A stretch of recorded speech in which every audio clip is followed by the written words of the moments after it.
రామ్ చరణ్ కి కొత్త పేరు పెట్టారు చిరంజీవి. చిరంజీవి కాదు ఇకపై చిరంజీవి అంటారు అని అన్నారు. Ram Charan new age megastar అని అన్నారు చిరంజీవి. మేము ఏది ఈజీగా పొందాలనుకోము, కష్టపడి పని చేస్తామన్నారు. పెద్ద సినిమాలో చరణ్ నటించలేదు, జీవించాడు అని అన్నారు. రామ్ చరణ్ ద్వారా పుత్రోత్సాహం అనుభవిస్తున్నానన్నారు చిరు.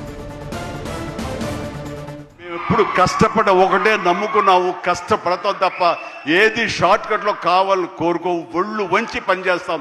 ఈ రోజుకి అది. అండ్ చరణ్ ఈ సినిమాలో తను నటించలేదు, జీవించాడు. అందుకనే ఇక చిరంజీవి కాదు, తను చరణ్ జీవి అని మీ నుంచి వచ్చిన మాట ఇది. నిన్న కూడా ఢిల్లీలో పిఎం గారు నరేంద్ర మోడీ గారితో పాటు తను కూడా ఒక కాంక్లేవ్లో పాల్గొన్నాడు. రిపబ్లిక్ టీవీ కాంక్లేవ్లో పాల్గొన్నప్పుడు వాళ్ళు కొత్త కాయినేజ్ పెట్టారు, న్యూ ఏజ్ మెగాస్టార్ అని.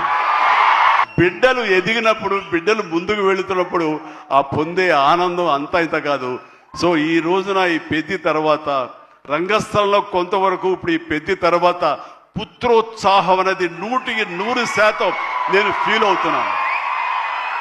అన్నట్లుగా మరి బిడ్డ పైకి వచ్చాడు, బిడ్డ ఫుల్ ఫిట్గా చేస్తాడు కదా, ఇంకా మీరు చెయ్యాలంటే ఆహా ఆ విషయం మాత్రం ఎస్ చెయ్యాలి. ఇది పని చేయటంలో ఆనందం ఉంది, పని చేయటంలో ఒక ఎనర్జీ ఉంటుంది. సో అది పూర్తిగా జీవితకాలం అనుభవించిన నాకు, 47 సంవత్సరాల పాటు అనుభవించిన నాకు ఆ పని అంటే ఆ ఉత్సాహం అంతే.